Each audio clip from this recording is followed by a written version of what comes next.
Catholic photography. Be renewed by the Catholic faith.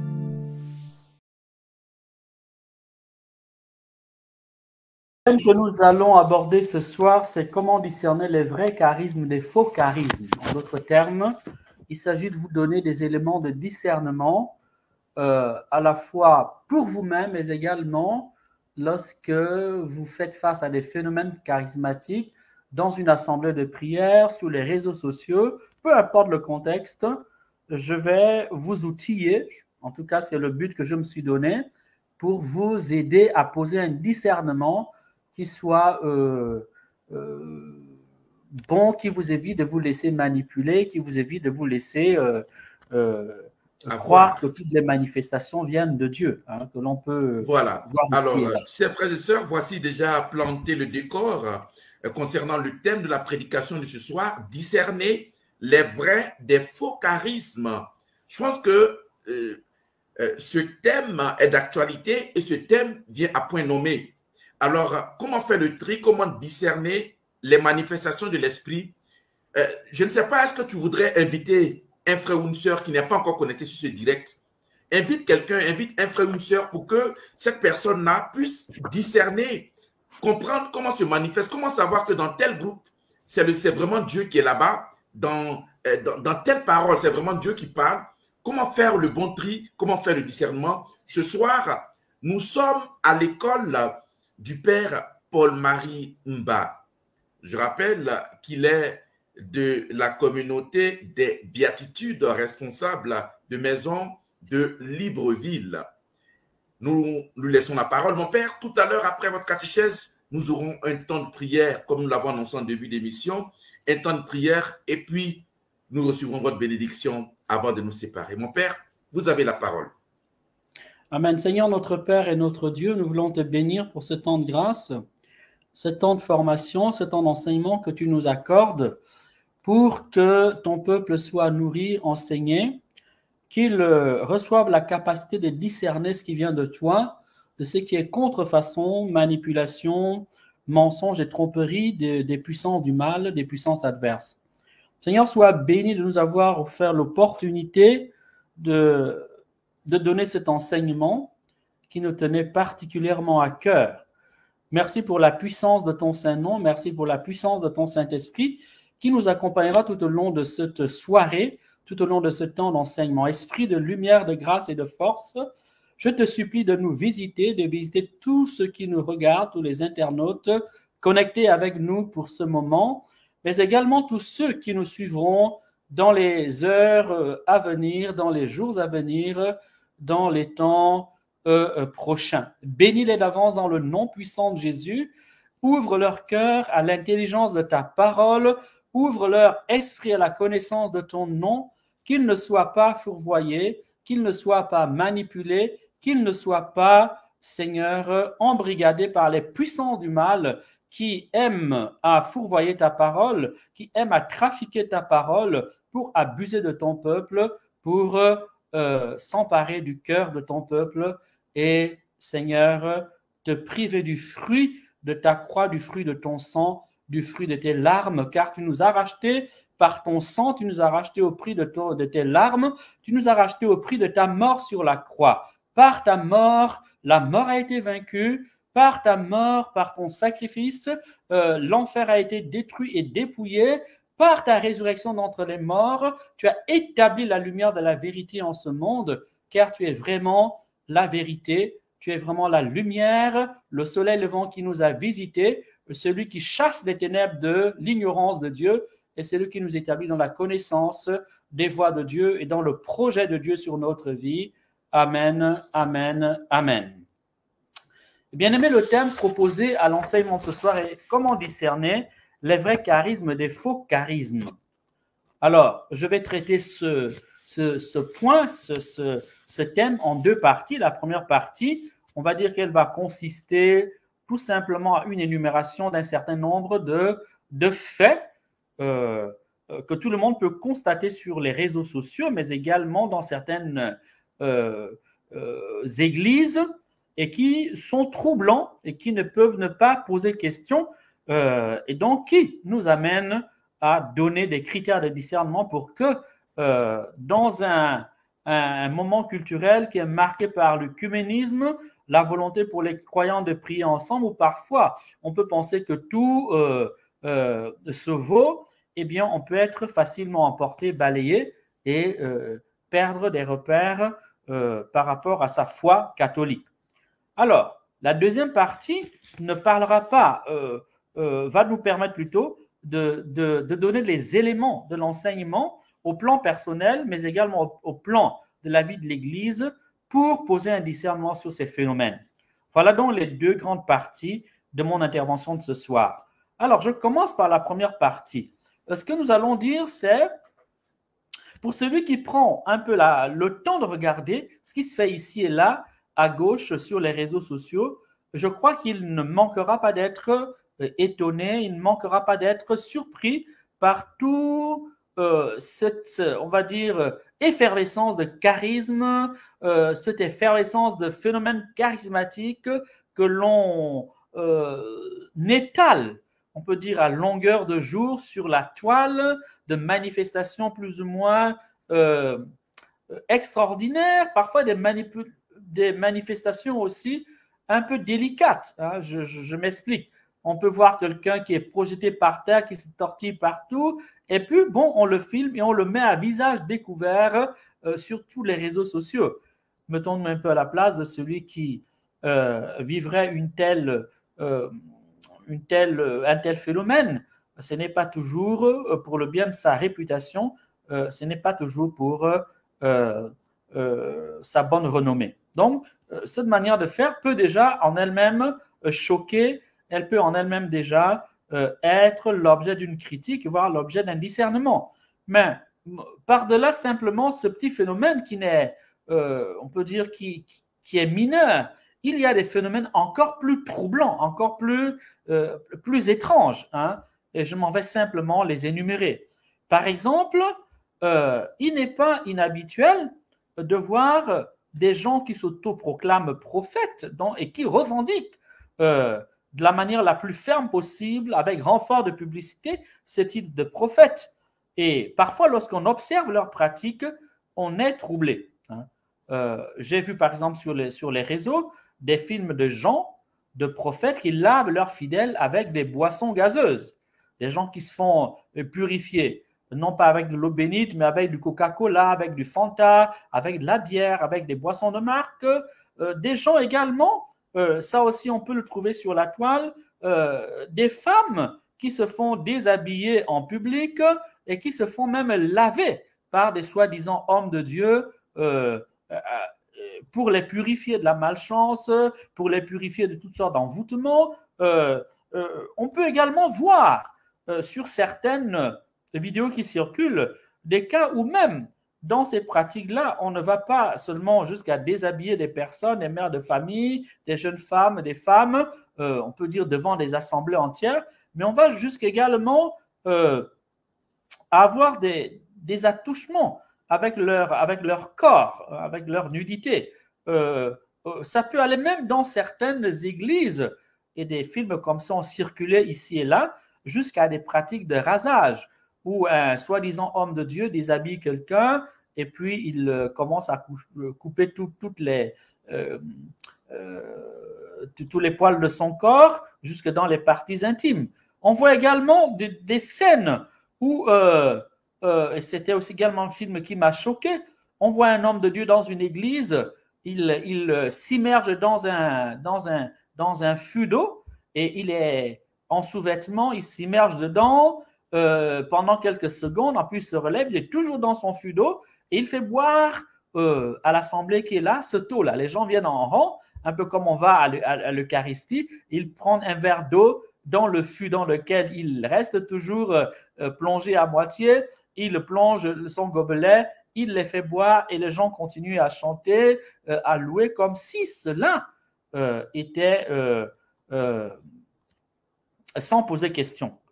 Alors, il y a également d'autres pratiques que l'on peut voir sur la toile. Je pense à ce film également que j'ai vu quelque part. C'est un soi-disant homme de Dieu qui amène les fidèles dans une rivière dans un coin de rivière, il leur dit qu'un baptême qui ne s'accompagne pas de signes est un baptême mort, et il les plonge dans l'eau les uns après les autres. Et à chaque fois qu'il plonge quelqu'un dans l'eau, à un endroit précis de l'eau, eh bien, la personne rentre en transe et elle ressort complètement dans un état hors d'elle-même, avec des convulsions partout. Elle s'agite, on la soulève. Voilà. Et ça se passe comme ça, de manière systématique. Et pour la personne, c'est le signe que le baptême est valide. C'est un bon baptême, l'esprit a été donné et tout cela. On peut voir également dans certains films aussi, on peut voir même des pasteurs qui prient en langue et puis les gens tombent par terre ou les gens se mettent à genoux et ils se mettent à s'asseoir ou à marcher sur le dos des gens ou alors ils marchent, ils sont assis sur le dos de ces gens-là, de leurs fidèles, comme sur des chevaux. Et les scènes sont assez troublantes, assez inquiétantes. Alors, il y a d'autres pratiques qu'on peut également voir. Ce sont des pratiques, entre guillemets, dites de transfert d'onction.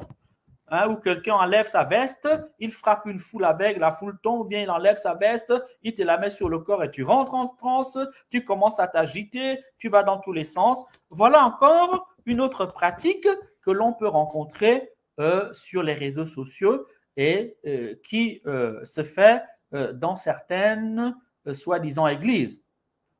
J'ai ouï dire à un moment donné aussi que dans un pays d'Afrique de l'Ouest, un homme de Dieu n'imposait pas les mains mais les pieds.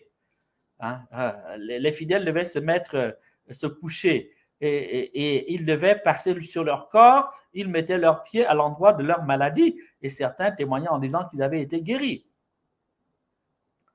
Il y a également des pratiques, là aussi les films circulent, on voit des hommes de Dieu pour délivrer une femme de mari de nuit, ils embrassent la femme sur la bouche, voilà, une embrassade vraiment, tout ce que vous pouvez imaginer. Devant une foule médusée, tout le monde filme, comme si ça devait aller de soi. On a vu également des films où des gens donnent des prophéties, mais ils vous disent exactement ce qui se passe dans le monde la nuit, le nom du sorcier, là où il habite, comment il opère, voilà, et tout leur ministère ne consiste qu'à, on peut dire, à ce genre de messages. À côté de ces différentes pratiques que je viens d'évoquer, je pense à une autre que j'ai lue une fois sur la toile, c'est cette femme prophétesse qui prétendait guérir les hommes de stérilité et elle disait que son ministère consistait à avoir une relation intime avec l'homme stérile et l'homme stérile était guéri. Bon, on a envie de se demander où est la morale chrétienne dans tout ça? Où est-ce qu'elle est passée dans tout ça? Alors ça, c'est on peut dire au niveau des pratiques, des phénomènes assez bizarres, assez bizarres et troublants. Quand on a un peu de bon sens, on peut déjà, on va dire, on peut facilement poser un discernement. Mais pour des gens un peu plus, à la personnalité un peu plus molle, pour des gens qui sortent du paganisme, habitués à un certain nombre d'excès, un certain nombre de comportements, peut-être que ça ne va pas toujours de soi. Alors, à côté de ces différentes pratiques que l'on observe, il y en aurait d'autres, je peux en citer d'autres, mais bon, j'aimerais avancer. Il y a des trafics d'argent, trafics financiers importants, vente d'huile, vente de parfums, vente d'objets vraiment à des coûts absolument, étonnants. Il y a également des pratiques qui consistent à monnayer la prière avec de l'argent. Vous voulez telle bénédiction, eh bien, on vous donne un montant d'argent. Pour tel type de prière, c'est tel montant d'argent. Vous voulez tel compris pour vous, tel culte, eh bien, vous devez donner tel montant d'argent. Donc, c'est en fonction de la poche ou en fonction de l'enveloppe qu'on doit offrir. Et vous avez comme ça des prophètes à la mode qui fonctionnent comme ça et qui s'enrichissent de la manière la plus éhontée possible et qui ne cachent pas leur richesse, qui en font étalage comme étant un signe de leur appartenance à Dieu, comme étant un signe de la bénédiction divine qui reposerait sur eux. Vous avez également, en certains endroits, des pratiques où les prophètes feraient apparaître de l'argent dans les porte-monnaies ou de l'argent dans les comptes en banque ou dans les poches. Toujours lié à l'argent, vous avez également des hommes de Dieu qui menaceraient certains de malédiction s'ils ne payaient pas leur dîme. Vous avez des escroqueries également. Je me souviens de cette histoire-là qui m'a été rapportée, quelqu'un que je connaissais très bien, mais quelqu'un qui était d'une confession chrétienne autre que la nôtre, hein, non catholique, et qui me disait qu'une fois ils ont reçu un grand homme de Dieu, et le grand homme de Dieu disait que Dieu lui avait révélé qu'il allait vendre les pneus de voiture. Et donc, quand il arrive dans un lieu, il dit que Dieu, c'est ce que Dieu lui a dit, donc chaque fidèle lui a amené une roue, un pneu neuf. Comme ça, il allait ouvrir son magasin de vendre. Vous voyez, donc on est, bon, vous comprenez que bon, c'est quand même désolant ce genre de comportement-là. Alors, ça c'est au niveau, on va dire, du rapport à l'argent. Mais on peut également observer chez ces hommes de Dieu dans les films, dans les vidéos, ici et là, on peut dire leur comportement. C'est des hommes souvent qui affichent un goût du luxe absolument impressionnant. Hein, ils vont dire, ben, je porte une montre de tel coup, des chaussures de tel coup, Dieu m'a béni, ma veste, voilà, qui font étalage et qui affichent un goût du luxe qui, à mon sens et à notre sens, et au regard de la parole de Dieu, n'est pas toujours pour glorifier le message évangélique par rapport à la liberté que nous devons avoir par rapport au bien de ce monde. Certains même font étalage de titres ronflants. Hein. Il y a des généraux, il y a des capitaines, il y a des officiers, il y a des prophètes des nations, il y a des prophètes mineurs, il y a des prophètes majeurs, il y a des docteurs, ils se donnent tous ces titres-là souvent sans qu'il y ait eu, on peut dire, une autorité ou spirituelle ou religieuse ou même académique qui leur est conférée. Ils se la donnent. Chez certains, on assiste à une forme d'excentricité, de théâtralité. Hein, c'est des gens assez atypiques qui mettent en scène le culte, qui mettent en scène beaucoup de choses à travers des protocoles, les costumes, la gestuelle, même la manière de parler, les médias dont ils s'entourent, la manière même de se déplacer, l'escorte qui les entoure. Voilà. Chez certains également, une certaine vulgarité dans l'expression, une certaine arrogance quand ils parlent, un certain mépris sur les gens, une certaine parole qui manque de poids, de consistance et de retenue, voire à la limite du vulgaire. Voilà. C'est ainsi que certains hommes de Dieu sur les réseaux sociaux, je ne dirais pas qu'on les a surpris, enseignent comment un homme et une femme doivent sortir ensemble dans un lit, dans quelle position, comment… Voilà, bon, on a envie de se demander où est-ce qu'ils sont en fait. Est-ce que ce sont des sexologues? Est-ce que ce sont des hommes de Dieu? Ils interviennent à quel titre? Est-ce que c'est le lieu de le faire? Voilà. Donc, c'est quand même un certain nombre d'attitudes qui sont là, qui peuvent fragiliser, ok? Surtout quand ces attitudes sont accompagnées des signes soi-disant miraculeux. Voilà. Donc, ces hommes de Dieu affichent parfois un culte de la personnalité et ils le cultivent, ils le nourrissent, ils l'entretiennent, quitte à ce qu'ils aient recours aux chaînes en ligne, quitte à ce qu'ils aient recours à des communicateurs, ou à des agences de communication. Certains, vraisemblablement, ont un tempérament super exalté, hein, porté à grossir les choses. Quand ils parlent, un fait, vous assistez au même fait, mais quand ils en parlent, vous ne vous reconnaissez pas dedans. Voilà. Tempérament exalté qui grossit les choses, qui est porté à la démesure. Voilà.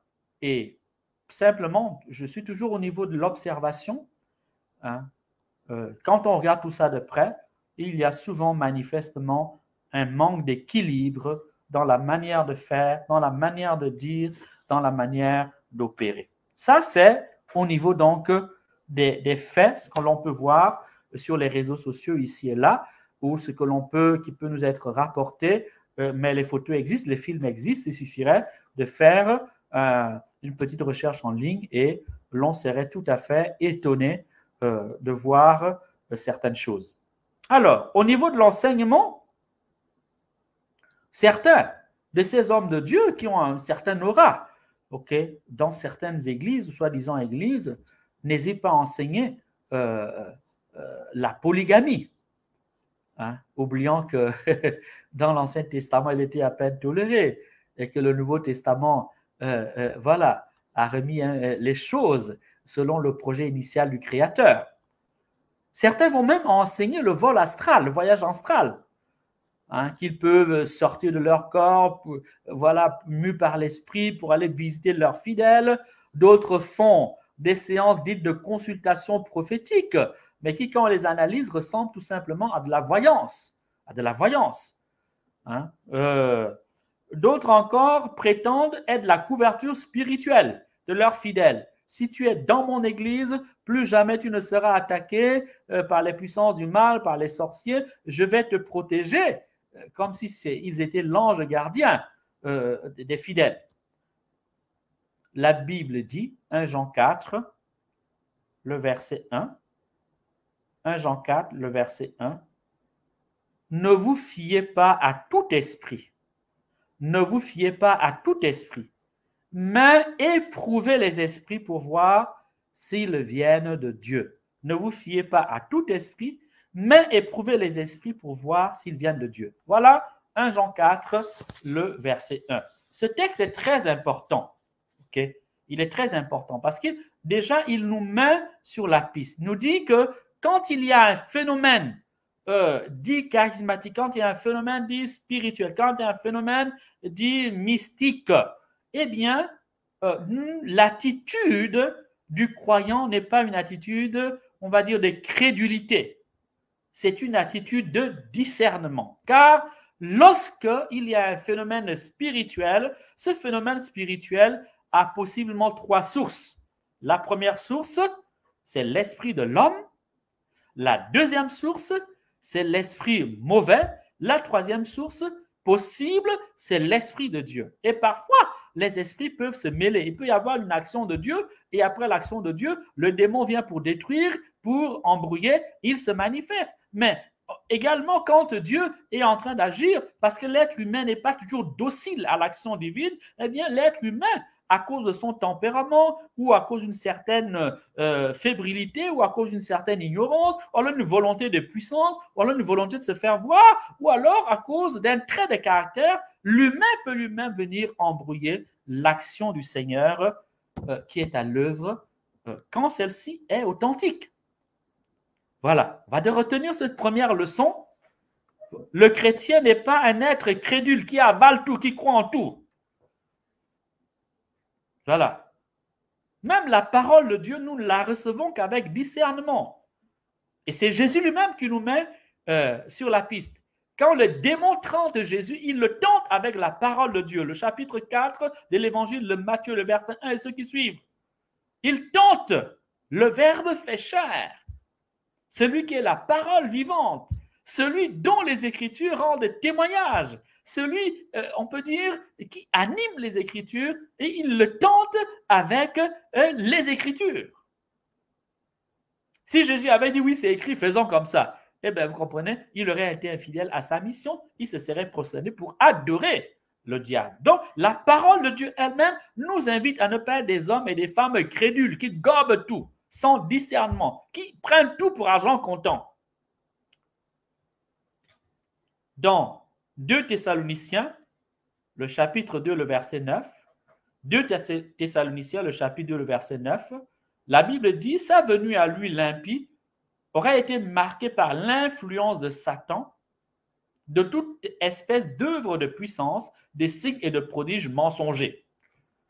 Vous avez bien entendu. La Bible dit que la venue de l'impie, la venue on peut dire, de l'Antéchrist sera marquée par une influence puissante de diable qui va se manifester par toutes sortes d'œuvres de puissance, de signes et de prodiges mensongers. Donc, il y aura des signes, des miracles. OK? Mais ces miracles-là n'auront pas pour cause, pour origine, Dieu lui-même.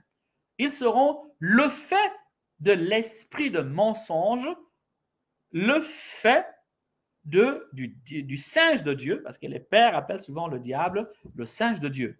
Le diable est le singe de Dieu. Celui qui vient contrefaire l'action de Dieu. Il va faire ce que Dieu a fait, il le reproduit, mais pour abuser des fils de Dieu. Parce que le mensonge ne peut passer qu'en s'habillant des apparences de la vérité. Quand tu mens à quelqu'un, pour que ton mensonge passe, il faut que tu fasses semblant de présenter ton mensonge comme une vérité. Et pour cela, tu vas parfois emprunter, comment dire, des éléments du vrai, mais pour cacher le mensonge. Voilà la première leçon que j'aimerais qu'on retienne ce soir. Et ici, la parole de Dieu est aussi assez, comment dire, claire, explicite. On juge un arbre à ses fruits.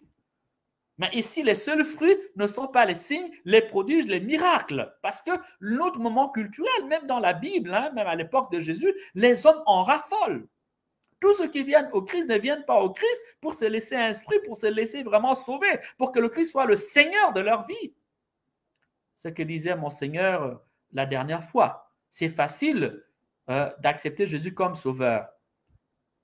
Mais accepter Jésus comme Seigneur de sa vie, ce n'est pas donné à tout le monde. C'est-à-dire accepter que le Christ règne sur tous les plans, sur toutes les dimensions de notre vie, ça ne va pas de soi. Ça ne va pas de soi. Alors, voilà donc cette première interpellation. OK? Il y a un miracle ici, il y a un miracle par là, il y a un signe par là, il y a un signe par là. Parfois même dans certaines églises, c'est des compétitions de miracles. Okay. C'est à qui donnera le plus de prophéties, c'est qui parlera le plus en langue, c'est qui fera le plus voilà, d'onction. Et ça donne, comment dire, des scènes tout à fait étonnantes. On se demande après, est-ce qu'on sert Dieu? Est-ce qu'on sert vraiment la parole de Dieu ou on sert l'ego, la volonté de puissance, la volonté d'être admiré? Alors, on juge un arbre à ses fruits. Et ce sont donc les fruits qui vont nous mettre sur la piste. Comment vraiment reconnaître que tel charisme ou tel charisme vient de Dieu?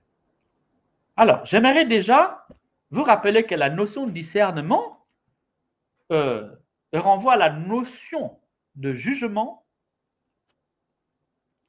Donc, elle implique une certaine intelligence, une certaine connaissance, un certain savoir, une forme d'attention, voire une manière de peser, d'évaluer, d'éprouver. Il y a deux mots dans la Bible, deux mots dans la Bible grecque, donc le texte originel, eh bien, c'est diakrino et dokimazo, deux mots. Alors, le premier mot utilisé dans la Bible pour parler dans le Nouveau Testament du discernement, diakrino, signifie séparer complètement. Séparer, il faut séparer. Mais le même mot signifie aussi trier. Vous avez quelque chose qui a été jeté, on trie. Hein? Un peu comme, je ne sais pas, une femme a du riz, elle, avant de préparer, elle va trier le bon grain du mauvais grain. Ou alors un pêcheur est allé, il a pris du poisson dans ses filets. Quand il tire son filet, il trie entre le bon poisson et le mauvais poisson. Il trie ce qui peut être mangé, ce qui ne peut pas être mangé. Voilà. Mais c'est aussi la notion d'évaluer, donner une valeur, éprouver la valeur des choses. Ça, c'est le premier terme. Le deuxième terme, dokimazo, c'est examiner. Vous voyez, ici, il y a l'idée de regarder attentivement, d'analyser en profondeur. Mais le même mot signifie aussi scruter, scruter. Mais le même mot signifie aussi éprouver.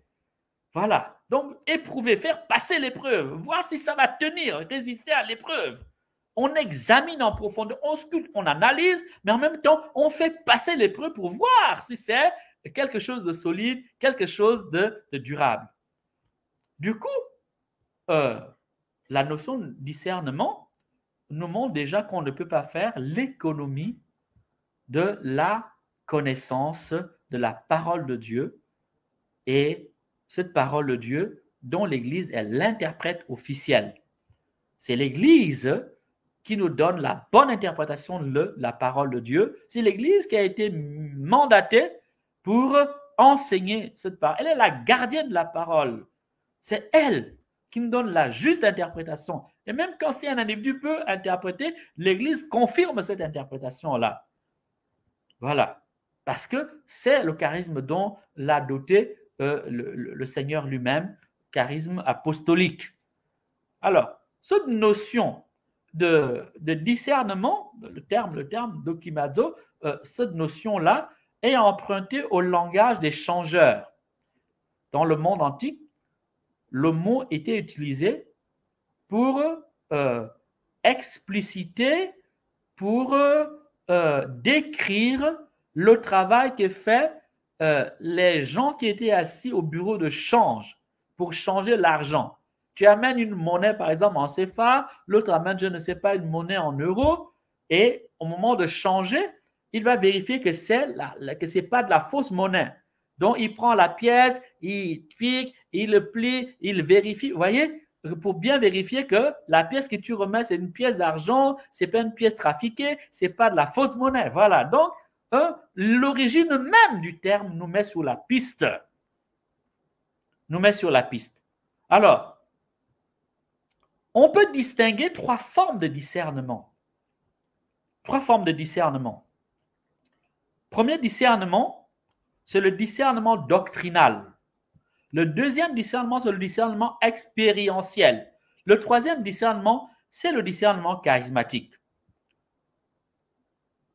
Je vais essayer d'expliquer en quoi il consiste très rapidement. Alors, le discernement doctrinal, c'est le discernement acquis par la formation, par l'enseignement, l'acquisition de l'enseignement de l'Église. On se forme à la parole de Dieu. On connaît les vérités de la foi.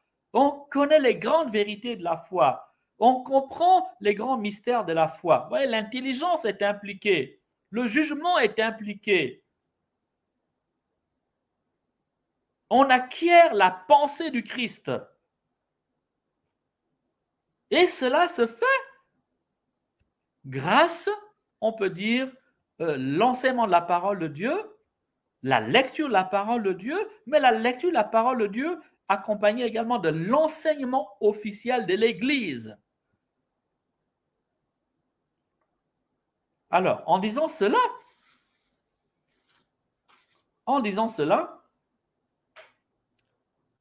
peut citer Romains 12, 2, Saint Paul dit que soyez transformés par l'intelligence pour discerner quelle est la volonté de Dieu, ce qui est bon, agréable et parfait. Donc là, l'intelligence va être renouvelée par la connaissance du mystère de Dieu, par la connaissance des vérités révélées. Et cela va nous aider à avoir un bon discernement. Un bon discernement. Et la foi est un monde. Les vérités de la foi sont des vérités à la fois simples et profondes et complexes.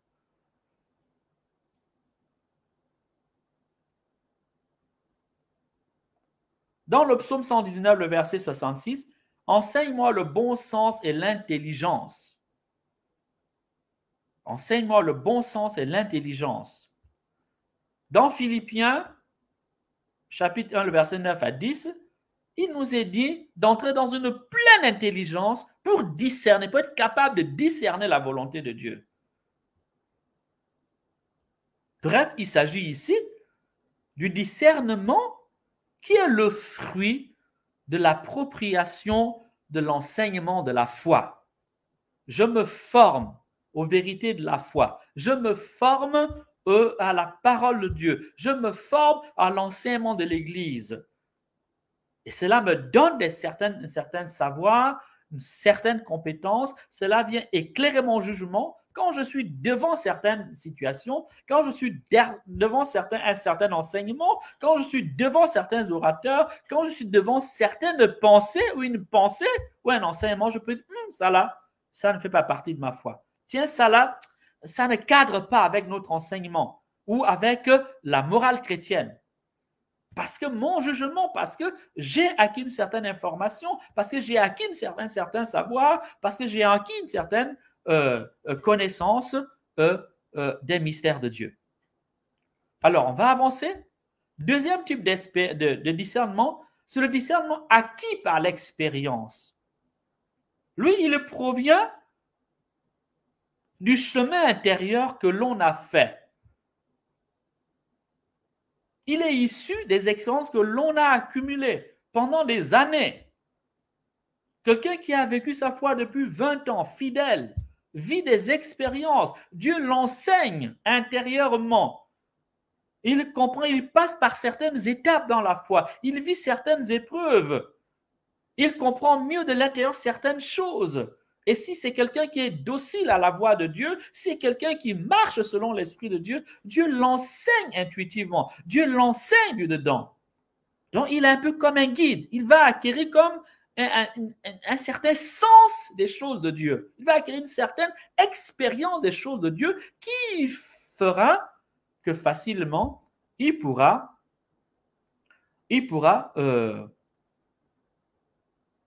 avoir un discernement devant certaines situations où il sera capable d'aider les autres à aller vers le Christ. Voilà. Ici, vous voyez, ça sous-entend aussi que l'intelligence était capable de tirer des leçons, de mûrir, de relire ce que la personne a vécu. Alors, le discernement charismatique, c'est celui qui a, on va dire, que l'on reçoit de manière transitoire par une révélation particulière de l'Esprit Saint. C'est un charisme. Mais comme tous les charismes, c'est toujours une manifestation transitoire.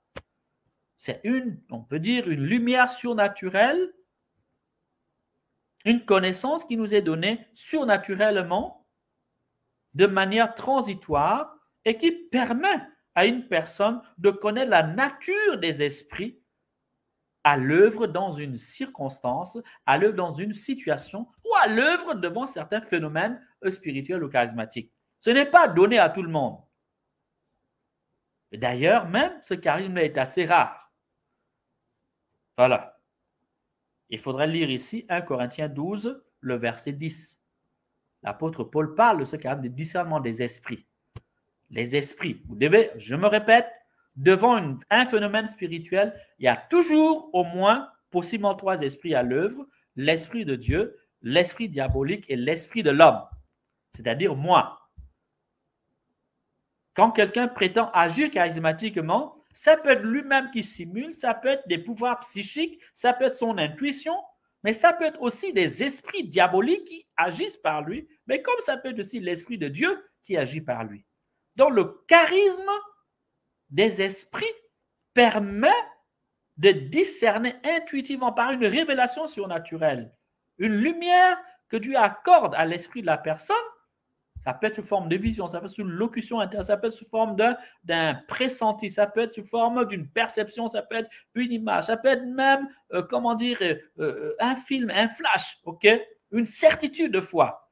Et la personne le sait, voilà. Mais elle ne peut pas expliquer parce qu'elle n'a pas la connaissance des causes, ce n'est pas une connaissance rationnelle où on va expliquer A plus B égale je ne sais pas quoi. Voilà, non. C'est juste qu'elle a une information. Alors, dans le livre Daniel, le chapitre 2, le verset 27 à 28, Daniel 2, verset 27 à 28, on voit que Daniel avait le charisme de révélation et d'interprétation des songes et des visions. Il va expliquer au roi, d'abord il va révéler au roi, le roi fait venir tous les sages de son royaume. Il leur pose un pied à dire, écoutez, si vous expliquez-moi les songes, vous n'allez pas m'expliquer, vous allez me donner, qu'est-ce que vous avez raison. Alors maintenant, je vais vous dire, je vais vous demander deux choses, de me dire quels sont les songes que j'ai eus, un, et deuxièmement, quelle est l'explication de ces songes. Celui qui parvient à m'apporter ces deux éléments-là, déjà le premier élément, pour moi, c'est lui le vrai prophète, c'est lui le vrai inspiré. Et tous les sages diront, si tu me demandes des choses impossibles. Alors Daniel arrive, il dit au roi, sache qu'il y a un Dieu qui révèle les secrets. Voilà. Et tac, Daniel a reçu la révélation des songes que le roi a fait. Il dit, voilà, tu as eu tel songe, voilà, tu as eu tel, maintenant je te donne l'explication. Dieu a voulu te montrer ça parce qu'il y a ça. Voilà. Donc c'est un charisme. C'est un charisme. On n'en est pas bénéficiaire en permanence. Alors, maintenant les trois formes de discernement. Il y a un discernement qui implique beaucoup le travail de l'intelligence, la formation, l'acquisition des éléments de la foi, de l'enseignement de la foi, la catéchèse, ce que nous sommes en train de faire ici. Deuxième élément, c'est plus l'expérience, ce qu'on vit avec Dieu, le cheminement intérieur que l'on fait, la marche intérieure que l'on fait, hein, ce compagnonnage-là qui nous donne certains ressentis intérieurs, certaines expériences des choses de Dieu. Et enfin, le discernement charismatique. Mais dans tous les cas, quel est le discernement le plus ordinaire et le plus important? Retenez-le bien, le discernement charismatique est subjectif. Tu as entendu quelque chose en toi, qui prouve que c'est vrai? Personne. Voilà. Donc, tu es obligé d'opérer un discernement avec ton intelligence et possiblement avec ton expérience. Donc, les deux formes de discernement avec lesquelles j'ai fait, c'est le discernement expérientiel, le discernement charismatique, ce sont plus ou moins des discernements, des formes de discernement subjectifs. Ça se passe dans le sujet. Ça se passe au-dedans de moi. C'est lié à ma personne. Donc, c'est subjectif. Donc, dans les deux cas, on a toujours besoin de les objectiver, de les vérifier par le discernement, donc lié à l'intelligence, c'est-à-dire le discernement doctrinal, qui implique la connaissance de la foi, des vérités de la foi, la connaissance de la parole de Dieu et un certain bon sens. On peut donc opérer cette distinction. Le discernement doctrinal est objectif. Il donne des objets, il donne des éléments plus objectifs, plus concrets, intellectuels, rationnels. Et le discernement expérientiel, le discernement de charisme sont des éléments objectifs, subjectifs, qui se passent en toi. Et dans tous les cas, on ne peut authentifier ces deux formes de discernement-là que par, on peut dire, le discernement doctrinal. Donc, c'est le plus important. Veuillez m'excuser, je suis au regret de vous le dire. Ça ne veut pas dire que les deux autres formes de discernement ne sont pas bien. Voilà. Ça veut dire qu'on les vérifie par là-bas. Et c'est mieux ainsi. Parce que tout le monde ne peut pas, Dieu ne donne pas à tout le monde le charisme de discernement. Et tout le monde n'a pas un grand chemin intérieur pour acquérir, la science des saints, une connaissance intime des choses de Dieu. Mais tout le monde peut se former. Tout le monde a du jugement. Tout le monde a du bon sens. Tout le monde peut lire la parole de Dieu et faire des catéchèses. Amen. Voilà donc un premier élément, je voulais dire, dans cette question du discernement des charismes. Deuxième élément que j'aimerais maintenant apporter, on va parler ici des critères de discernement pour qu'on aille un peu vite. Alors, les critères que je m'en vais donner sont des critères généraux, c'est-à-dire qui s'appliquent à tous les phénomènes, on va dire charismatiques. Mais en réalité, on pourrait prendre chaque charisme et donner des critères de discernement spécifiques à chaque charisme. Mais le temps ne peut pas nous le permettre. Par exemple, on peut prendre le charisme de vision. Comment discerner le charisme de vision? Quels sont les éléments qui montrent qu'il s'agit d'une vision, que ça vient de Dieu? OK? Et ça, c'est l'objet de tout un enseignement aussi qu'on pourrait faire. En certains lieux, j'ai eu à le faire. Voilà. Mais les critères que je vais donner donc sont posés au cadre général. Ce sont des éléments qui peuvent s'appliquer de manière globale à tous les charismes. Mais si on doit passer de manière plus concrète, c'est lui qui a ça déjà à tout le cadre général, les grands principes. Donc, il peut tout à fait discerner avec beaucoup d'aisance, je crois, l'authenticité d'un charisme ou l'authenticité d'un phénomène mystique ou d'un phénomène charismatique, pardon. Alors, première série de critères que je vais donner, ce sont des critères pour soi-même, c'est-à-dire des critères qui s'appliquent d'abord, mais pas exclusivement, mais qui s'appliquent d'abord, pas exclusivement, je précise, mais qui s'appliquent d'abord à celui qui exerce un charisme, à celui qui reçoit transitoirement une manifestation charismatique, c'est-à-dire au prophète, à celui qui a un charisme. comment je dois faire pour discerner ce que je suis en train de dire que ça vient de Dieu. Voilà, c'est ce que je veux dire. Alors, qu'est-ce qu'il y a ici comme élément? Mais c'est des éléments déjà connus.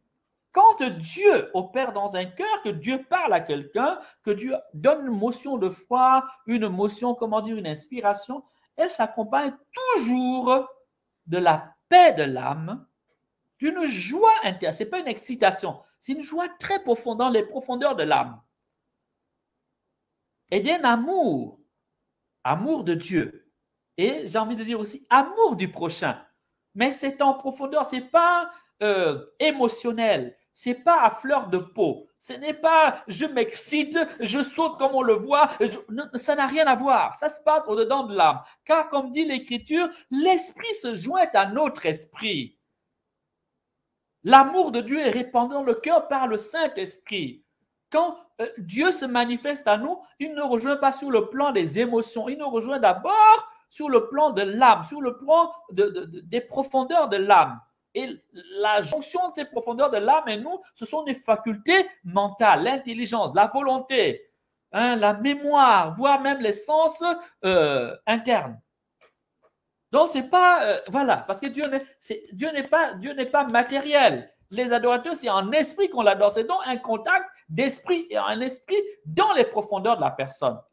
Dire cela, c'est donc dire ceci, que quand je reçois un phénomène charismatique, on le bénéficie pour les autres, eh bien, tout se passe d'abord au-dedans de moi, dans les profondeurs de mon âme. Deuxième faisceau de critères, c'est la liberté intérieure. Quand Dieu me parle, Dieu ne me malmène pas. Dieu ne me torture pas. Dieu ne viole pas ma liberté. Je ne me mets pas à secouer. Je dois parler. Si je ne parle. Non. OK. Je n'ignore pas qu'il y a eu des phénomènes dans l'Ancien Testament où certains prophètes étaient pris de transe. Mais c'était un phénomène tout à fait mineur. Et normalement, si ça arrive, ça ne peut arriver que de manière transitoire. Parce que la personne n'est pas encore adaptée à la manifestation de l'esprit, ou la personne est hypersensible. Mais Dieu ne vient pas pour te secouer comme un arbre pris dans le vent. Dieu ne vient pas pour t'agiter. Quelle gloire Dieu a à te faire trembler de la tête aux pieds. OK, Dieu ne violente pas la volonté de l'homme. OK, Dieu sollicite. Voilà. Il y a donc la liberté intérieure. J'ai la possibilité de dire ou de ne pas dire. J'ai la possibilité d'obéir ou de désobéir. Parce que Dieu respecte toujours la liberté de l'être humain. Troisième signe, la maîtrise de soi. Voilà. Quand Dieu me parle, il ne me met pas hors de moi-même. Je reste maître de mon monde intérieur. Je peux me boucher les oreilles.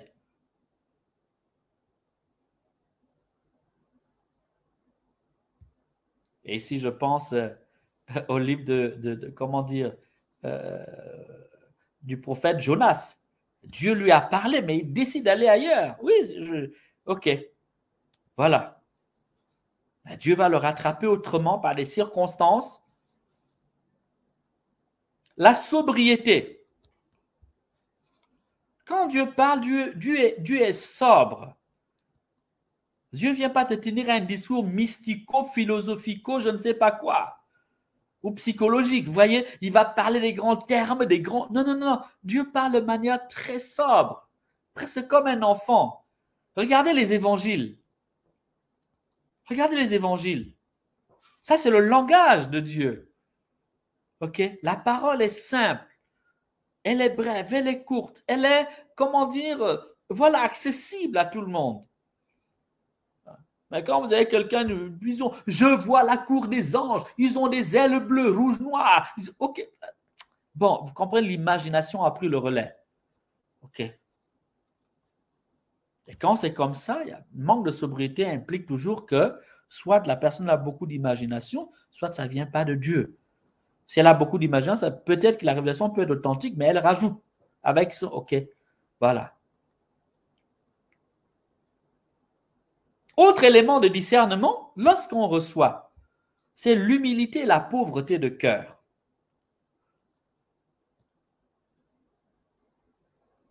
Les communications divines portent l'empreinte de Dieu. C'est un peu comme le parfum d'une personne. Quand une personne te visite, elle a son parfum. Voilà. Et le parfum divin respire la sainteté, respire le... Ok, voilà. Du coup, vous avez déjà beaucoup de critères. Un homme qui vient, il embrasse une femme devant tout le monde en disant qu'en l'embrassant, il lui enlève les esprits, ou alors je ne sais pas quel geste. Bon, je ne vais pas aller dans le détail de ce qui se fait. Vous comprenez qu'il y a quelque chose qui n'a rien à voir avec Dieu. Voilà. Même si la personne apparemment est guérie après, mais ce n'est pas Dieu. La sobriété, l'humilité et la pauvreté de cœur. Celui qui a un charisme n'a pas un pouvoir. Retenez bien ça. Tu peux t'asseoir et dire, je vais prier pour les malades. Et puis tu pries et puis tu n'as pas un signe matériel. Et puis tu peux prier et puis il y a beaucoup de guérisons. Tout dépend parfois de la volonté de Dieu. Ce n'est pas comme si tu as une formule magique, une incantation magique. Tu annonces que d'avance, il y aura 30 guérisons. Ok, voilà, ce n'est pas magique. Ce n'est pas incantatoire. Tu n'as pas un pouvoir. Vous voyez la différence? Le prophète est quelqu'un qui est habité par Dieu. Donc Dieu, c'est Dieu qui préside. Le travail du prophète, c'est d'écouter la voix de Dieu et de se mettre dans des dispositions de foi. Bien sûr, il peut demander, comme Élie a demandé. Et Dieu a ouvert le ciel et fait, bien sûr. Mais vous voyez bien que ce n'était pas automatique. Il a dû prier. Il a mis son énergie. Il a demandé avec insistance. Voilà. Il n'a pas un pouvoir. Il dicte, tac, une incantation, bap, et puis tout. Non, non, non. Ce n'est pas de la magie. C'est pour cela que un vrai charisme rend humble et pauvre. Parce que tu sais que ça ne vient pas de toi. Ce n'est pas toi qui guéris les malades. À supposer que quelqu'un est mort, ce n'est pas toi. Ce n'est pas un pouvoir humain. Non. Et comme disait un grand homme de Dieu que j'ai connu en son temps, le père Émilien Tardif, paix à son âme, je ne suis qu'un âme, je ne suis même pas capable de guérir un mal de dents, un mal de tête. Voilà, c'est Dieu qui te sert de toi. Ok. Donc la manifestation du charisme dans le cœur apporte la bonne odeur du Christ, la bonne odeur du Christ. Le message transpire quelque chose qui dévoile son origine céleste.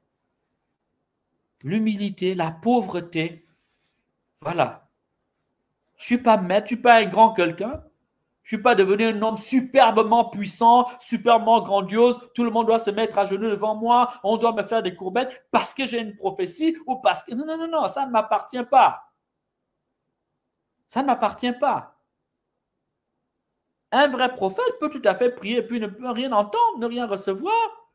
Voyez, je ne distribue pas des prophètes. Tiens, toi, Dieu me dit, ok, voyez. Non, non, ça ne se passe pas comme ça.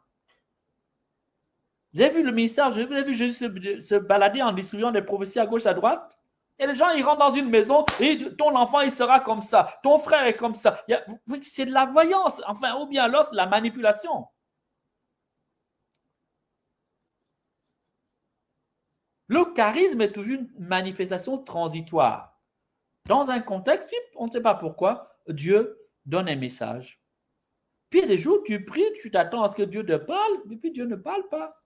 Peut-être que ce n'est pas le moment. Voilà. C'est une certitude de foi. Quand Dieu parle, tu n'as aucune preuve matérielle que c'est ça qui est la vérité. Ok. Donc tu dois faire un pas dans la foi et quelquefois dans l'espérance.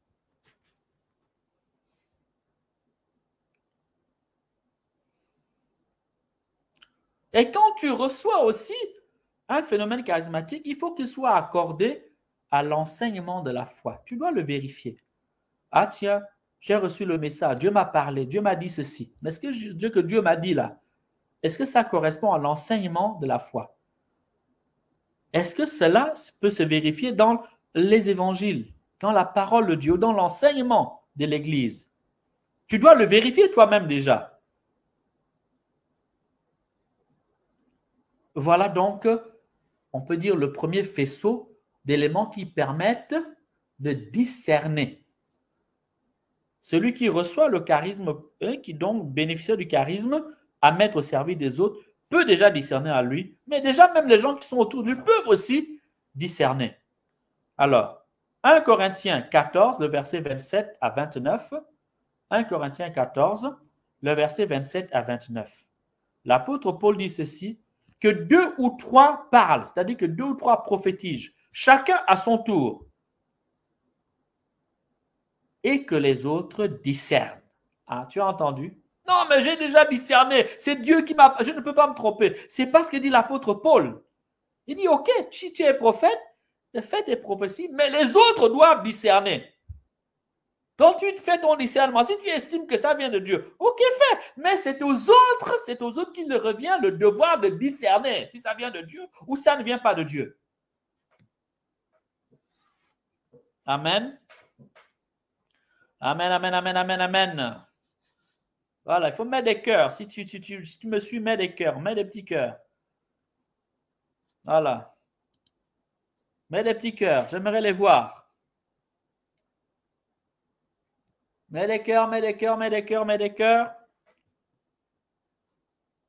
Alors, en lisant ce texte, je vais donc vous faire comprendre qu'en fait, le charisme, c'est à l'Église de le discerner, en fait. C'est ce que ça veut dire. Tu as ton discernement à faire, oui, mais en dernier, c'est à l'Église d'avoir une parole sur ton charisme. L'Église, c'est d'abord la communauté chrétienne, mais la communauté chrétienne autour de ses pasteurs. Parfois, ce n'est même pas au pasteur, c'est la communauté qui voit les fruits. Voilà. Donc ici, je vais donc aborder le second grand faisceau de, on va dire, de critères qui permettent qu'on discerne les charismes. Voilà. Ici donc, j'insiste, l'apôtre Paul ne dit pas que, il dit tu exerces, mais c'est aux autres de discerner. Ah non, moi je suis prophète, donc non. Si tu rentres dans cette voie-là, tu vas aller dans le mur. N'importe quel esprit va t'utiliser. Voilà. Et l'apôtre dit donc c'est la communauté. Si on veut aller plus loin, c'est, on peut dire, à l'autorité apostolique de poser en dernier recours, voilà, de manière ultime, le discernement.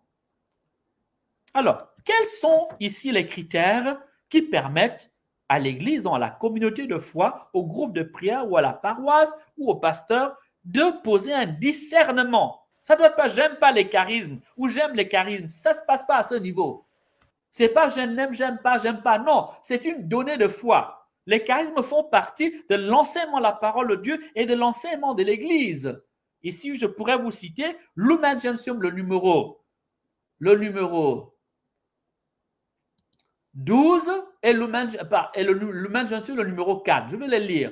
L'esprit qui habite dans l'Église et dans le cœur des fidèles comme dans un temple, en eux il est pris et atteste de leur condition de fils de Dieu par adoption. C'est l'Église qu'il introduit dans la vérité tout entière et à laquelle il assure l'unité de la communauté du ministère. Il bâtit, la dirige grâce à la diversité des dons hiérarchiques et charismatiques. Il l'ordre de ses fruits. Voilà, l'Église est hiérarchique et charismatique. Ce n'est pas moi qui ai dit ça, c'est le Concile Vatican II dans le Lumen Gentium, le numéro 4. On va lire le numéro 12. Le même esprit ne se borne pas à sanctifier le peuple de Dieu par les sacrements et les ministères, à le conduire et à lui donner l'ornement des vertus. Il distribue aussi parmi les fidèles de tous ordres, répartissant ses dons à son gré en chacun, les grâces spéciales qui rendent aptes et disponibles pour assumer les diverses charges et offices utiles au renouvellement, au développement de l'Église, suivant ce qu'il est dit. C'est toujours pour le bien commun que le don de l'Esprit se manifeste dans un homme. 1 Corinthiens 12, 7. Ces grâces les plus éclatantes, aux plus simples et aux plus largement diffusées doivent être reçues avec action de grâce et apporter consolation, étant avant tout ajustées aux nécessités de l'Église et destinées à y répondre. Voilà. Ça fait partie de l'enseignement de l'Église. Lumen Gentium, le numéro, j'ai dit le numéro 4 et 12. L'Église est hiérarchique et charismatique et le Concile enseigne que l'Église l'Esprit sanctifie l'Église par les sacrements, par les vertus, par les ministères, mais aussi l'Église, l'Esprit accorde aux fidèles les charismes qui font partie de la foi. Donc, on ne discerne pas parce qu'on aime, on n'aime pas. On discerne de manière objective. Voilà. Alors, premier élément, je vais donner la vérité de foi. Quand quelqu'un, un phénomène, ok, parce qu'un phénomène parle. Un phénomène est un message qu'il faut décrypter. Ou alors, quand un prophète délivre un message, première chose qu'il faut dire, c'est que Dieu ne se contredit pas. Ce que Dieu a décrété, déclaré définitif en Jésus, un prophète ne peut pas venir le changer. Galates, le chapitre 1, le verset 8. L'apôtre Paul a dit, même si un ange descendait du ciel et vous annoncez un autre évangile, qu'il soit maudit anathème. Il se trompe, ce n'est pas un vrai ange. C'est un ange déchu qui veut abuser de vous. Voilà. Jésus a dit que maintenant, c'est la monogamie. Toi, tu viens enseigner que non, on doit avoir plusieurs femmes parce que, mais enfin, tu as quel problème? Es-tu chrétien? Repars dans l'Ancien Testament si tu veux. 1 Jean 4, 2 à 3. Voilà, le mystère de l'incarnation. Un prophète qui se prétend Dieu doit confesser le Christ venu dans la chair, avec toutes les conséquences que cela entraîne. Alors, donc, le critère ici, donc, c'est le critère de la conformité à la doctrine de foi, avec deux éléments. OK. L'enseignement de l'Église. Et deuxième chose, la morale. La morale chrétienne dit que tu ne peux pas venir, tu te déshabilles devant les gens. Même le bon sens te le dit. Comme la morale chrétienne te dit, tu ne peux pas venir embrasser une femme devant une foule avec les caméras. Même si, vous comprenez, tu peux venir, une femme, tu la déshabilles, tu es un homme et tout c'est parti. Voilà. Ouais, donc un critère aussi simple, c'est un critère de moralité et de décence. Même un enfant peut comprendre que ce n'est pas clair. Parce qu'un enfant a acquis le sens de la pudeur.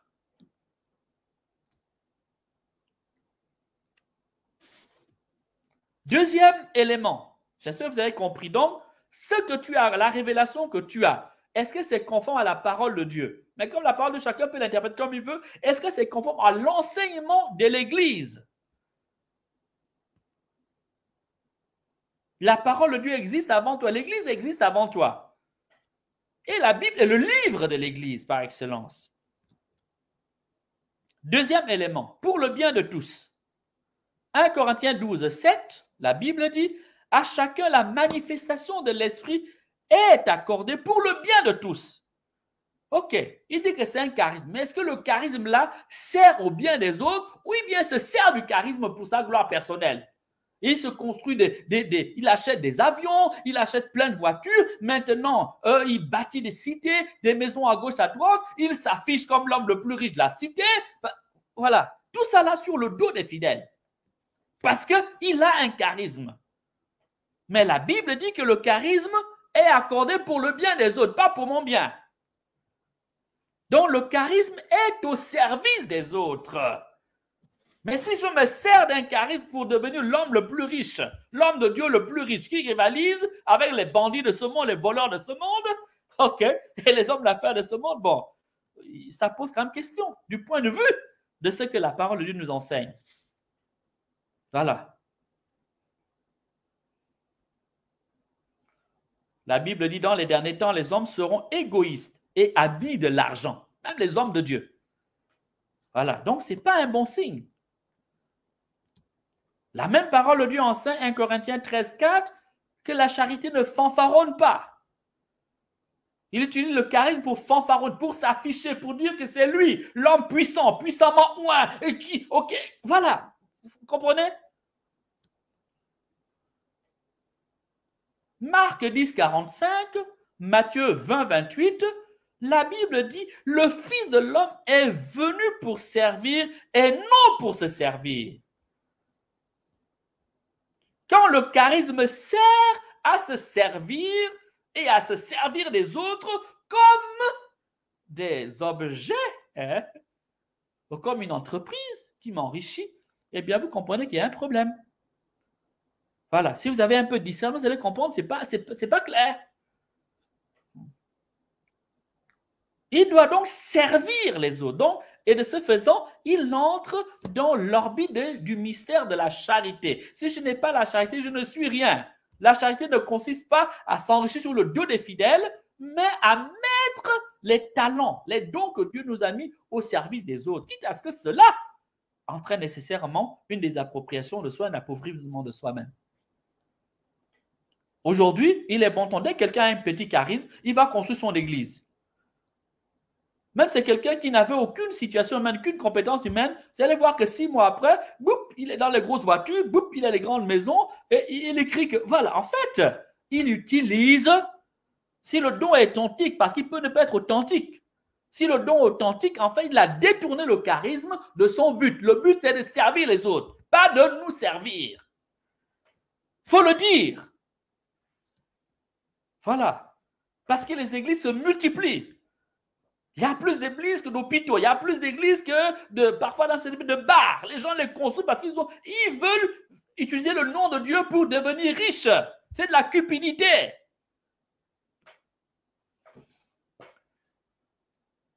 Il faut le dire. Vous devez le dire. Et vous devez vous opposer à ces genres de pratiques-là. Est-ce qu'il construit la charité? Un vrai don est au service de la charité. Troisième élément, lié toujours, on va dire, au discernement d'un charisme. Est-ce qu'il édifie l'Église? Est-ce qu'il construit la communion ecclésiastique? Est-ce qu'il construit la communauté chrétienne? Et voilà, les gens, dès qu'il a un charisme, il va créer ça. Il vient d'abord dans le groupe de prière. Une semaine après, il se dit le père spirituel de telle femme, de tel homme, de tel frère. Pendant qu'il est dans le groupe avec vous, vous l'invitez dans le groupe, vous apprenez que maintenant, il a créé son groupe parallèle dans votre groupe. Enlevez-moi ça, s'il vous plaît. Ça ne vient pas de Dieu. C'est comme ça qu'on crée des sectes. C'est des gens, vous voyez, en manque de popularité ou en manque d'autoglorification.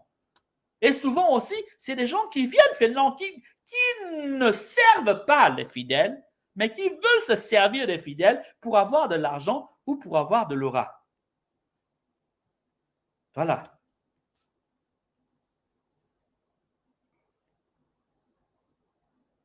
Le charisme, donc, doit se vivre avec dignité, dans l'ordre, dans la paix et dans l'harmonie. C'est tout l'enseignement de Saint Paul. Vous lisez à partir de 1 Corinthiens 12 jusqu'à 1 Corinthiens 14. Chapitre 12 jusqu'au chapitre 14. Relisez, vous allez voir que Saint Paul est clair, c'est limpide. C'est pour le corps. Ça doit construire le corps. C'est pour le service des autres. Ça doit se vivre dans l'ordre, dans la paix, à tour de rôle, dans l'harmonie, dans la discipline. Donc, le charisme est pour construire la communion, pas pour que chacun crée sa petite secte, dans la secte ou dans l'église.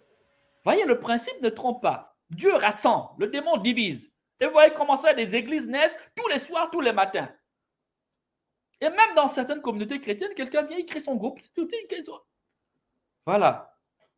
Alors ici, je vous donne simplement quelques versets, quelques références bibliques. Un charisme aussi construit l'église, c'est un charisme qui est soumis à l'autorité de l'église.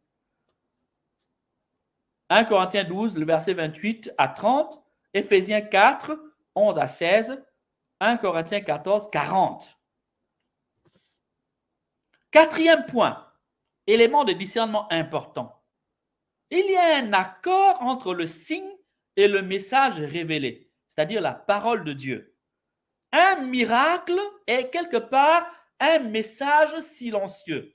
C'est une parole en acte. Si le miracle ne renvoie pas au mystère de Dieu, ce n'est pas un vrai miracle. Il faut qu'il y ait un accord entre les deux. Voilà. Qu'est-ce que ça a à voir? Le prophète qui marche, il est assis sur un être humain comme sur un cheval. Il parle en langue. Les gens tombent, il vient s'asseoir sur des humains, il marche sur eux, il est assis sur eux et il se déplace comme des chevaux, comme des chiens à ses pieds. Est-ce que ça révèle le mystère? On dit non, mais il est puissant. Quand il prie, les gens tombent par terre. Est-ce que vous avez compris que ça, là, ça ne peut pas venir de Dieu? Parce que Dieu ne met pas l'homme comme n'utilise pas un être humain comme un cheval.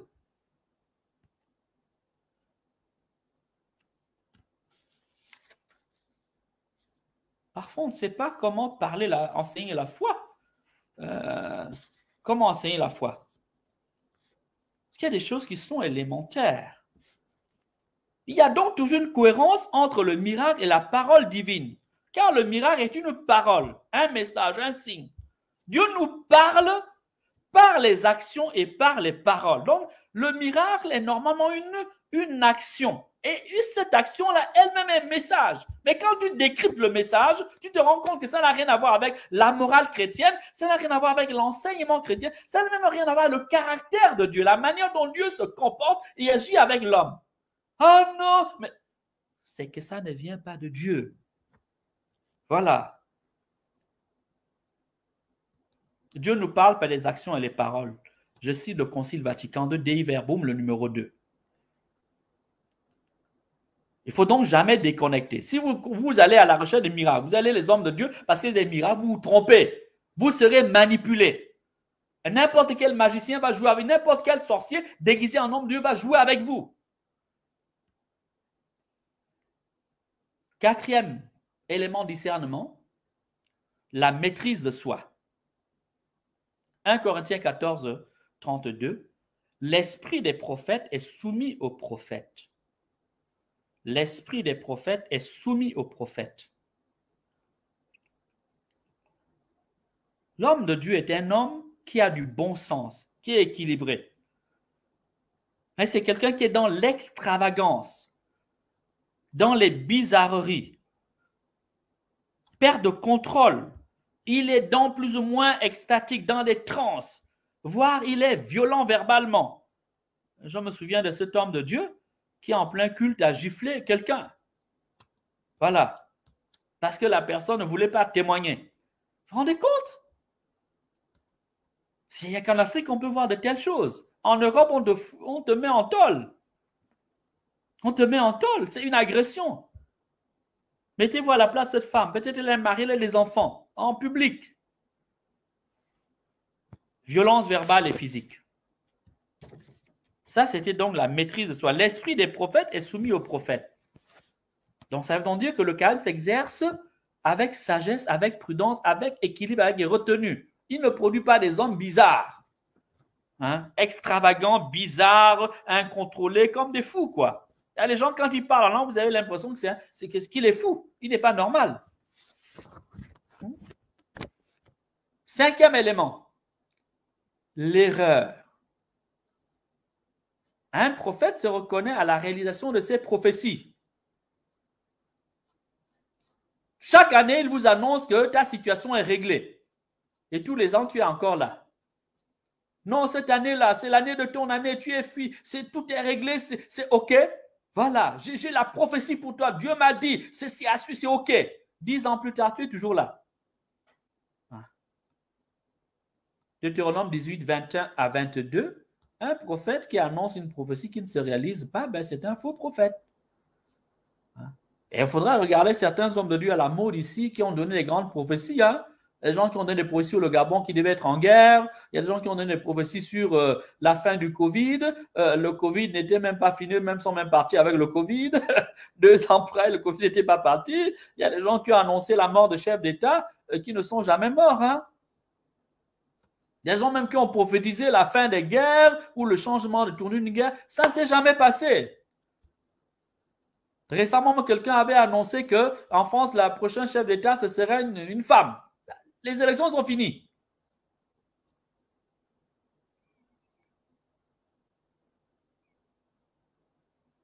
L'erreur, le mensonge, prophétie qui ne se réalise jamais. 6e élément. Je vais appeler ça la vision nocturne ou l'esprit de python ou de hibou. De quoi s'agit-il? C'est des gens qui se présentent comme des hommes de Dieu, mais en fait, qui ne vous disent que ce qui se passe dans le monde de la nuit. Quand tu viens dire, c'est ta tante qui t'a mangé, tu vois, elle, voilà comment elle opère, il y a tel démon qui, ok, tout leur discours, c'est ça. Ils ne vont pas vous parler de Dieu. Ils ne peuvent pas vous dire, voilà le projet de Dieu sur ta vie. Voilà, ok, eux, leur prophétie, c'est de dire qu'est-ce qui se passe dans le monde des ténèbres. En fait, c'est des gens, la plupart du temps, qui ont un esprit de marabout, un esprit de voyance, ou un esprit de python, ou un esprit de hibou. Ok? Qui voient ce qui passe dans le monde des ténèbres. Ils voient ce qui se passe dans le monde des ténèbres. Leur ministère, c'est ça. Voilà, et après, ils habillent ça de Dieu. Mais en fait, c'est des voyants ou des sorciers ou des marabouts déguisés en hommes de Dieu. Et je vous assure que ça court les rues. Et leur discours ne va pas tourner loin, c'est mariage, travail, santé, prospérité. C'est ça leur message. Travail, santé, prospérité, mariage. C'est exactement ce que fait n'importe quel marabout. Ils ne vont pas vous apprendre à aimer Dieu. Ils ne vont pas vous apprendre à vous convertir. Ils ne vont pas vous apprendre à vous élever. Ils vont vous apprendre la maîtrise de l'argent. Ils ne vont pas apprendre l'esprit sacrificiel. Ils ne vont pas vous apprendre à vous offrir un sacrifice agréable à Dieu. Ils ne vont pas vous apprendre la patience. Ils ne vont pas vous apprendre l'abandon confiant à la volonté divine. Mais c'est des gens qui vous disent, non, si tu ne travailles pas, c'est parce qu'on t'a enterré dans un cimetière là-bas. Non, non, c'est tout ce qu'ils savent faire. C'est ça leur ministère. Ils ont la vision nocturne. C'est-à-dire que, en fait, ils ont les yeux du serpent pour voir ce qui se passe dans le monde de la nuit. Et après, ils se mettent l'habit des hommes de Dieu et le titre des hommes de Dieu. Dans la Bible, on connaît au moins, dans Actes 16, le verset 16 à 18, cette femme qui accompagnait les apôtres, voilà, jusqu'à ce que Saint Paul reçoive l'esprit de révélation dans le cadre du discernement de l'esprit, disent, et il chasse le démon. Et la femme perd ses pouvoirs. Donc, tous ceux qui vous disent des choses ne sont pas nécessairement animés par l'esprit de Dieu.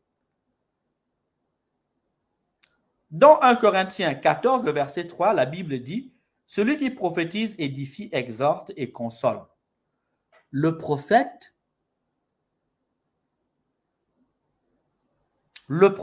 est celui qui édifie, exhorte et console. Il ne dit pas que le prophète est celui qui vous raconte ce qui s'est passé dans la réunion des sorciers, comment on a mangé quelqu'un. Non, non, non, non. C'est celui qui édifie, exhorte et console. De temps en temps, il peut dire quelque chose sur l'avenir. Entendre qu'il y a des oreilles pour entendre. Septième élément de discernement, c'est le témoignage de Jésus. Apocalypse 12, 17 et Apocalypse 19, 10. Ceux qui ont le témoignage de Jésus, ce sont qui gardent les commandements de Dieu. Et le témoignage de Jésus, dit le livre de l'Apocalypse, c'est l'esprit de prophétie. Donc le vrai esprit de prophétie va avec la fidélité au commandement de Dieu. Le vrai esprit de prophétie va avec la conversion, la fidélité à la parole de Dieu. Un homme prêche la désobéissance à la parole de Dieu. Il s'autoproclame prophète. C'est une contradiction. On est prophète aussi par son style de vie, sa manière de vivre avec Dieu, sa docilité à la volonté de Dieu. Matthieu 7, 23, Luc 13, 27. Ce jour-là, ces deux me diront, Seigneur, Seigneur, c'est pas en ton nom que nous avons chassé les démons, prophétisé. Je leur dirai, éloignez-vous de moi, allez, allez, allez, éloignez-vous de moi, je ne vous connais pas parce que vous commettez l'iniquité. Voilà. Est-ce que ça veut dire que l'homme qui a un charisme est nécessairement un saint? Non. Mais il faut qu'on sente qu'il se bat, qu'il veut se sanctifier. Parce que le plus important, c'est la sanctification.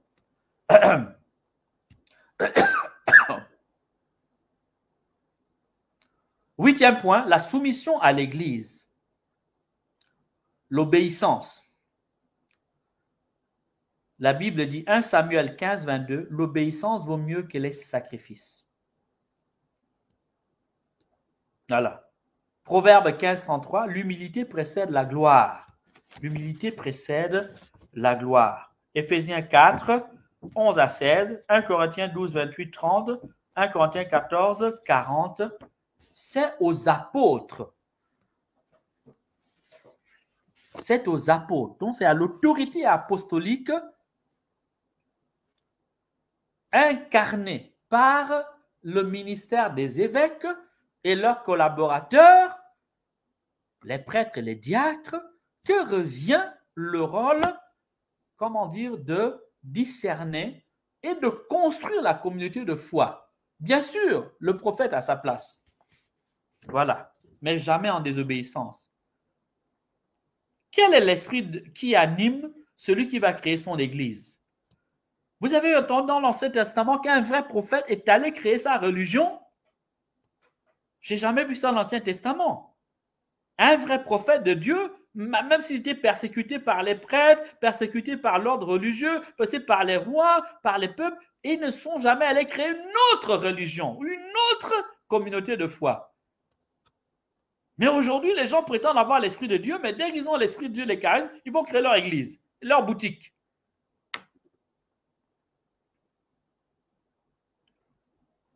Mes bien-aimés, examinez tout avec discernement et retenez ce qui est bon. C'est à leurs fruits que vous les reconnaîtrez, dit la parole de Dieu. 1 Thessaloniciens 5, le verset 1. Examinez tout avec discernement et ce qui est bon, il faut le retenir. En disant tout ce que je viens de dire, en fait, je suis en train de faire quoi? C'est de promouvoir le charisme.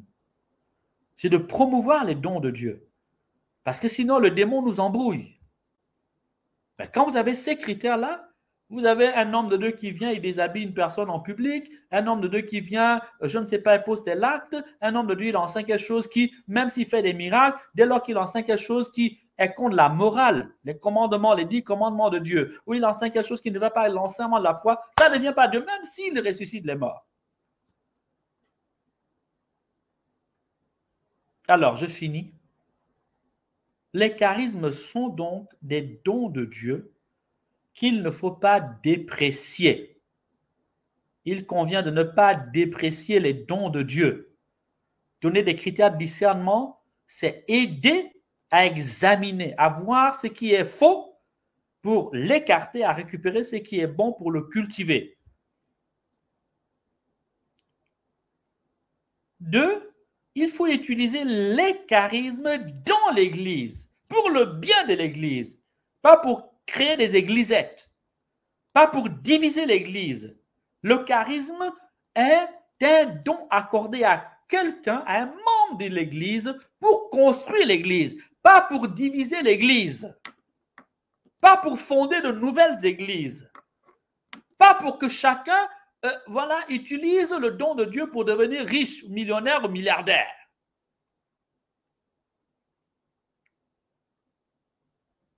Parce que le démon aime à perturber, à semer la zizanie dans l'œuvre de Dieu, il faut toujours discerner les charismes. Toujours les discerner. C'est chaque manifestation charismatique qui mérite un discernement. Ce discernement se fait déjà pour un bon catholique dans le groupe, ensuite au niveau de la paroisse, le curé a son mot, et quand c'est des charismes importants, eh bien les évêques ont leur mot à dire. Je finis. Ravive donc le don spirituel que Dieu a mis en toi. Ravive-le, que ce soit par imposition des mains, que ce soit par les sacrements, que ce soit par le baptême, la confirmation, que ce soit au cours d'une prière d'effusion du Saint-Esprit. Ranime le don spirituel que Dieu a mis en toi, de Timothée 1,6, et mets-le au service de la construction et de l'édification de l'Église. Soyez bénis au nom de Jésus. Soyez bénis au nom de Jésus. Soyez bénis au nom de... C'est ce que je voulais vous partager. J'espère que cet enseignement-là, vous allez le partager, vous allez le diffuser, car je suis persuadé qu'il va aider beaucoup. J'en suis persuadé. Dans le nom de Jésus, je vous bénis dans le nom de Jésus. Merci de liker, merci de mettre des pouces, d'envoyer des cœurs, merci de mettre un petit commentaire et merci surtout de faire connaître cet enseignement.